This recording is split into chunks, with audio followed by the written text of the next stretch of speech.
where education is not just about learning, but about becoming. JNN Institute of Engineering, Autonomous, Chennai. நம்முடைய பத்திரிகையாளர் தராசு சாம் அவர்கள் இணைப்பில் இருக்கிறார். அவரிடம் பேசலாம். வணக்கம் திரு தராசு சாம். தற்போது செல்வ பெருந்தகை அவர்கள் இந்தியா கூட்டணிக்கு, திமுக தலைமையிலான இந்தியா கூட்டணிக்கு தேமுதிக வரணும் அப்படின்னு அவரோட விருப்பத்தை தெரிவிச்சிருக்கிறாரு.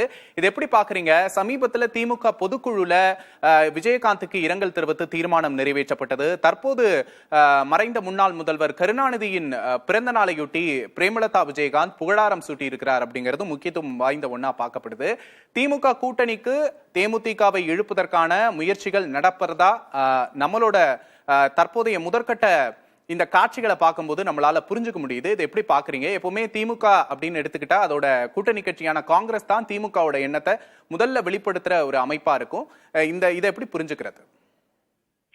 திமுக கூட்டணிக்கு தேமுதிக போவதற்கான வாய்ப்புகள் இருக்கின்றன, அதை மறுப்பதற்கு இல்லை.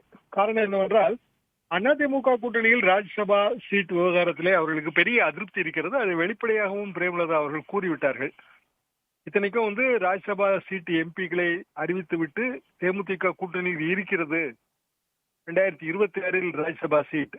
ஆனா உண்மையில் 2027 தான் ராஜ்யசபா தேர்தல் நடக்கும். அதிமுக அறிக்கை அப்படித்தான் இருந்தது, 2026 ராஜ்யசபா சீட் என்று சொல்லப்பட்டது. ஆனால் தேமுதிகவுக்கு அதில் திருப்தி இல்லை.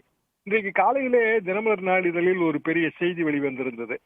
தேமுதிக இப்போதே கூட்டணியை முடிவு செய்ய வேண்டும், இந்த மாத இறுதிக்குள் அவர்கள் அறிவிக்க வேண்டும், தொகுதி பங்கீடு நடத்தப்பட வேண்டும் என்று டெல்லி விரும்புவதாகவும், குறிப்பாக அமித்ஷா அவர்கள் விரும்புவதாகவும் அந்த செய்தியிலே போட்டிருந்தார்கள்.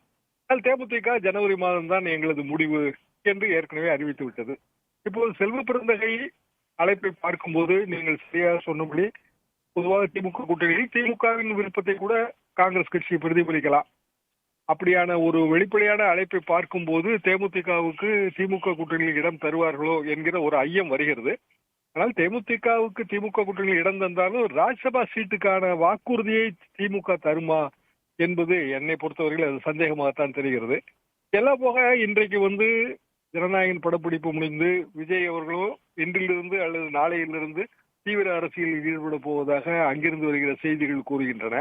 நிர்மலா சீதாராமன் அவர்கள் கோவை வந்திருக்கிறார். அவரும் அதிமுகவின் முக்கிய தலைவர்களை எல்லாம் சந்தித்து பேசுகிறார். அவர் ஆய்வு சிகிச்சைக்கு வந்திருந்தாலும் முக்கிய தலைவர்களை சந்தித்து பேசுகிறார்.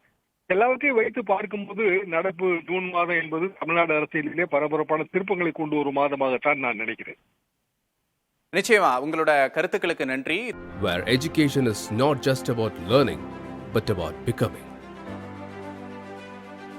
JNN Institute of Engineering, Autonomous, Chennai.